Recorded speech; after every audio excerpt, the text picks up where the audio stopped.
Yes mga kaibigan, good evening po. So ngayon, nag-ano tayo, yung ulo sa baboy. So inis nag-slice tayo para ano, yung malaki man, slicein para gawin natin lechon paksiw. So, tayo na mag-slice dyan. So dandahan lang tayo. Si malaki yun. Yun, may na-slice yung konti. Ilagay natin sa ano, langgana.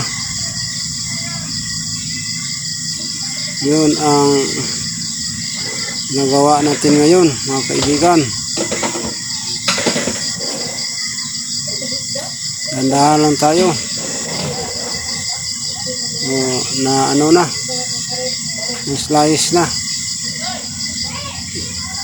ka slice yun para madali lang ang pag ano sa kanya. Kunti-kuntiin natin, yung maliitin natin pag slice para gawin natin lechon paksiw. Yun mga kaibigan, kunin natin yung utak niya. Ilagay natin yan sa planggana. Iibahin natin pagluto yan. Hindi yan isali kasi ano yun, ibang klase yun. Yun, dandahan lang tayo kasi matigas talaga. Yun mga kaibigan, slowly lang tayo dyan para hindi natin madaliin, baka maputulan tayo ng daliri.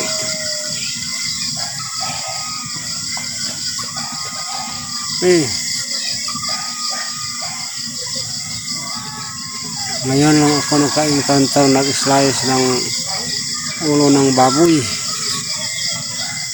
Si 52 years na tayo.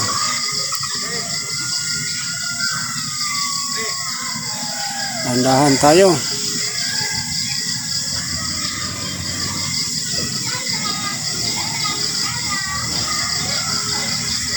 Okay, may tagal ito. Matigas.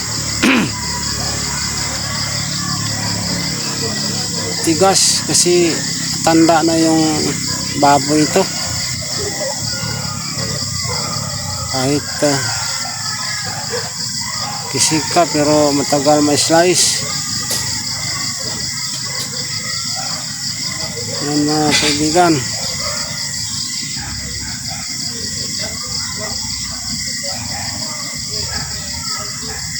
Okay, patuloy tayo sa pag-slice.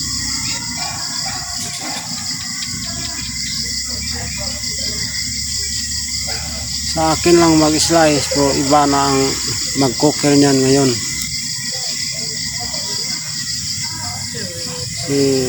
Ngayon, matigas.